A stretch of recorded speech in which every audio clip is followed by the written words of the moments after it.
नमस्कार, good morning, जोहार। मैं चुनचुन कुमार, आप देख रहे हैं झारखंडी हिंदी न्यूज। तो चलिए जानते हैं आज की पहली और बड़ी खबर। झारखंड के नए राज्यपाल सीपी राधाकृष्णन ने ली शपथ, कहा मेरा पहला लक्ष्य है राज्य का विकास करना। झारखंड के नए राज्यपाल सीपी राधाकृष्णन ने आज यानी 18 फरवरी को शपथ ली। झारखंड हाईकोर्ट के कार्यवाहक मुख्य न्यायाधीश अपरेश कुमार सिंह ने राज्यपाल सीपी राधाकृष्णन को पद एवं गोपनीयता की शपथ दिलाई। राज्यपाल बनने के बाद मुख्यमंत्री हेमंत सोरेन, मुख्य सचिव सुखदेव सिंह, पुलिस महानिदेशक अजय कुमार सिंह समेत अन्य मंत्रिमंडल के सभी मंत्री, विधानसभा अध्यक्ष और अन्य ने उन्हें बधाई दी। शपथ ग्रहण समारोह राजभवन स्थित बिरसा भवन में आयोजित किया गया था। शपथ ग्रहण समारोह से पहले राज्यपाल सीपी राधाकृष्णन ने भगवान बिरसा मुंडा की आदमकद प्रतिमा पर पुष्प अर्पित किया। मौके पर राज्यपाल की पत्नी, उनके परिजन, राज्यपाल के प्रधान सचिव नितिन मदन कुलकर्णी समेत अन्य मौजूद रहे।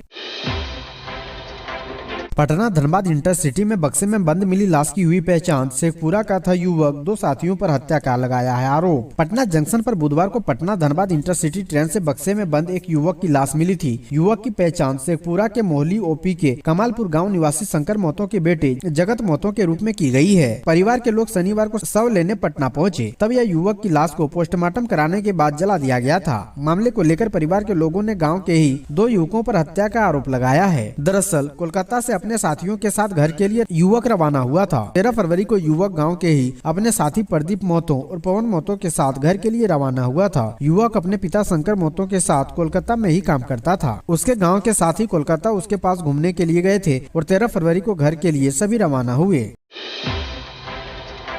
पिछली सरकार में मर्ज हुए स्कूलों को फिर से खोलने की कवायद शुरू, शिक्षा मंत्री जगन्नाथ महतो ने मांगी रिपोर्ट। शिक्षा विभाग ने राज्य में पिछली सरकार के कार्यकाल मर्ज किए गए सरकारी स्कूलों को फिर से खोलने की कवायद शुरू कर दी गई है। शिक्षा मंत्री जगन्नाथ महतो के निर्देश पर जिलों से स्कूलों को दोबारा खोलने को लेकर आवश्यकता का आकलन करते हुए रिपोर्ट मांगी गई थी। जिलों से जिन स्कूलों को फिर से खोलने का प्रस्ताव आया है, उन स्कूलों के पोषक क्षेत्र में 6 से 14 वर्ष के बच्चों की संख्या, स्कूल से बाहर रह गए बच्चों की संख्या, निकटतम स्कूल की दूरी, स्कूल भवन की मौजूदा स्थिति और स्कूल की भौगोलिक स्थिति की जानकारी देने को कहा गया है। सबसे अहम बात यह है कि मर्जर के बाद बंद हुए स्कूल को दोबारा शुरू करने के लिए संबंधित जिला शिक्षा पदाधिकारी, जिला शिक्षा अधीक्षक को प्रमाण पत्र देना होगा। उन्हें यह प्रमाणित करना होगा कि संबंधित स्कूल को दोबारा खोलने को लेकर दी गई सभी जानकारियां सत्य है और स्कूल को खोलने की जरूरत है। जेएमएम ने कहा भाजपा का आदिवासी प्रेम दिखावा, जनजातीय संस्कृति की इतनी ही चिंता है तो सरना धर्म कोड क्यों नहीं करते लागू। सत्तारूढ़ झारखंड मुक्ति मोर्चा ने भाजपा के आदिवासी प्रेम को दिखावा करार दिया है। मोर्चा के केंद्र समिति सदस्य सुप्रियो भट्टाचार्य ने गुरुवार को प्रेस वार्ता में नई दिल्ली में चल रहे आदि महोत्सव पर सवाल उठाए। उन्होंने कहा कि भाजपा को जल, जंगल, जमीन और जनजातीय समुदाय की संस्कृति की इतनी ही चिंता है तो सरना धर्म कोड क्यों नहीं लागू करते। झारखंड विधानसभा ने सर्वसम्मति से प्रस्ताव पारित कर केंद्र सरकार को भेजा है। उन्होंने सवाल उठाया कि जनजातीय समाज के प्रति प्रधानमंत्री का प्रेम आखिर क्यों जगा। अगर उनका और भाजपा का जनजातीय समाज के प्रति प्रेम है तो बजट सत्र में सरना धर्म कोड पास करने की पहल करें। भाजपा ओबीसी मोर्चा की बैठक में नेताओं ने की मंत्रणा, कहा कांग्रेस ने हमेशा ओबीसी समाज को अधिकारों से रखा वंचित। भाजपा ओबीसी मोर्चा की बैठक में राज्य की हेमंत सोरेन सरकार पर जमकर निशाना साधा गया। इस दौरान भाजपाइयों ने कहा कि राज्य सरकार को पिछड़ों की फिक्र नहीं है। उन्होंने कहा कि भाजपा सरकार जब से केंद्र में आई है पिछड़ों और शोषित वर्गों के लिए काम हो रहे हैं। भारतीय जनता पार्टी ओबीसी मोर्चा कार्य समिति की बैठक सगुन वेंकट हॉल चिरौंदी में अमरजीत यादव की अध्यक्षता में हुई, जिसमें सर्वप्रथम भारत माता, दीनदयाल उपाध्याय और श्यामा प्रसाद मुखर्जी की तस्वीर पर पुष्प अर्पित कर नमन किया गया। इस मौके पर राज्यसभा सांसद सह प्रदेश अध्यक्ष दीपक प्रकाश ने कहा कि वर्तमान सरकार पिछड़ी जाति की घोर विरोधी है। आने वाले दिनों में झारखंड की जनता सरकार को माफ नहीं करेगी।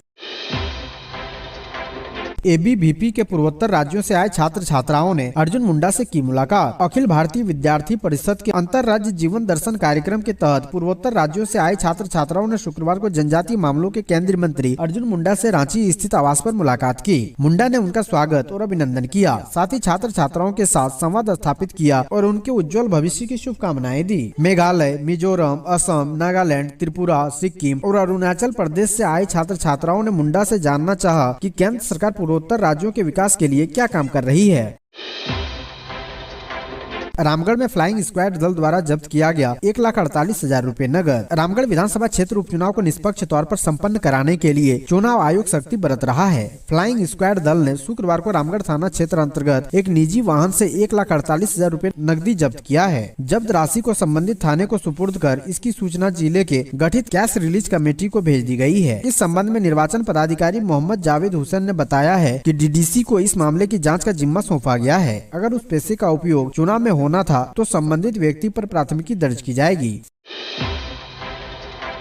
एमजीएम समेत झारखंड के मेडिकल कॉलेजों में संविदा पर होगी प्राध्यापकों की नियुक्ति। जमशेदपुर के एमजीएम मेडिकल कॉलेज समेत पूरे झारखंड के विभिन्न मेडिकल कॉलेजों में प्राध्यापकों की नियुक्ति होगी। यह नियुक्ति संविदा के आधार पर होगी। इसके लिए अभ्यर्थियों को वॉक इन इंटरव्यू के लिए आमंत्रित किया गया है। इस संबंध में राज्य के स्वास्थ्य, चिकित्सा, शिक्षा एवं परिवार कल्याण विभाग ने विज्ञापन भी प्रकाशित कर दिया है। इसके अनुसार प्राध्यापकों तथा सह प्राध्यापकों के कुल 161 पदों पर नियुक्ति की जानी है। इसमें प्राध्यापकों के 72 तथा सह प्राध्यापकों के 89 पद हैं। नियुक्ति में आरक्षण नियमों को भी ध्यान में रखा जाएगा। सीपी राधाकृष्णन ने झारखंड के 11वें राज्यपाल के रूप में ली शपथ। सीपी राधाकृष्णन ने शनिवार को झारखंड के 11वें राज्यपाल के रूप में शपथ ली है। सुबह 11:40 पर राजभवन परिसर में बिरसा मंडप में आयोजित शपथ ग्रहण समारोह में झारखंड हाईकोर्ट के कार्यकारी चीफ जस्टिस अपरेश कुमार सिंह ने उन्हें पद एवं गोपनीयता की शपथ दिलाई। राधाकृष्णन ने अंग्रेजी में शपथ ली। कोल्हान में बनेगा लॉजिस्टिक पार्क, 3,000 को रोजगार। कोल्हान में लॉजिस्टिक पार्क बनेगा और इसमें 3,000 लोगों को रोजगार मिलेगा। पीएम गति शक्ति योजना के तहत बनने वाले इस पार्क की योजना पर उद्योग विभाग काम कर रहा है। विभाग जमशेदपुर और आसपास के इलाके में पार्क के लिए जमीन तलाश रहा है। पार्क निर्माण के बाद शहर और आसपास के इलाके के कारोबार में भी बढ़ोतरी होगी। आयात और निर्यात के कारोबार में भी सहूलियत मिलेगी। लॉजिस्टिक पार्क के निर्माण से औद्योगिक क्षेत्र को अंतर्राष्ट्रीय बाजार मिलेगा। रेबिका हत्याकांड का मुख्य आरोपी मैनुअल अंसारी दिल्ली से गिरफ्तार, लाया जाएगा साहिबगंज। साहिबगंज में बहुचर्चित रेबिका हत्याकांड के मुख्य आरोपी मैनुअल अंसारी को साहिबगंज पुलिस ने दिल्ली पुलिस के सहयोग से 62 दिन बाद दिल्ली से गिरफ्तार कर लिया है। मैनुअल अंसारी रेबिका हत्याकांड को अंजाम देकर बोरियो से फरार हो गया था। मैनुअल अंसारी की गिरफ्तारी की पुष्टि एसपी अनुरंजन किस्पोट्टा ने की है। सूत्रों के मुताबिक मैनुअल अंसारी को गिरफ्तार करने के लिए बोरियो थाना प्रभारी जगन्नाथ पान गुप्त रूप से दिल्ली रवाना हुए थे। उन्होंने दिल्ली पुलिस की मदद से मैनुअल अंसारी के दोनों बेटों को हिरासत में लेकर पूछताछ की। दोनों बेटे की निशानदेही पर उनके ठिकाने पर छापेमारी कर मैनुअल अंसारी को गिरफ्तार कर लिया। धनबाद के SNMMCH में 4 माह में 2 बार निकली वैकेंसी, नहीं मिले एक भी डॉक्टर। धनबाद के शहीद Nirmal Mahto medical college and hospital समेत राज्य के 5 मेडिकल कॉलेजों में प्राध्यापक व सह प्राध्यापक के रिक्त पदों पर चिकित्सक नहीं मिल रहे हैं। यही वजह है कि 4 माह में संविदा के आधार पर 2 बार निकाली बहाली में डॉक्टरों की दिलचस्पी नहीं दिखी। इस दौरान कुछ डॉक्टर ही पहुँचे। वहीं SNMMCH धनबाद के लिए एक भी डॉक्टर ने रुचि नहीं दिखाई। बता दें कि संविदा के आधार पर अलग अलग विभागों के लिए 161 चिकित्सकों की बहाली के लिए स्वास्थ्य चिकित्सा, शिक्षा व परिवार कल्याण विभाग ने नवंबर 2022 व फरवरी 2023 में बहाली निकाली थी। इंडिगो प्लेन के टॉयलेट में सिगरेट पीने वाली ऐश्वर्या राय को एयरपोर्ट पुलिस ने भेजा जेल। मुंबई से रांची आ रहे इंडिगो के विमान के शौचालय में सिगरेट पीते हुए जमशेदपुर की ऐश्वर्या राय नाम की महिला को एयरपोर्ट थाना पुलिस ने जेल भेज दिया है। गुरुवार को विमान के रांची एयरपोर्ट पर लैंडिंग के बाद महिला को इंडिगो के कर्मियों द्वारा एयरपोर्ट थाना को सुपुर्द किया गया था।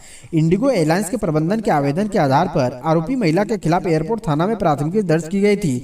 इसके बाद पुलिस ने कार्रवाई करते हुए आरोपी युवती को न्यायिक हिरासत में जेल भेज दिया है।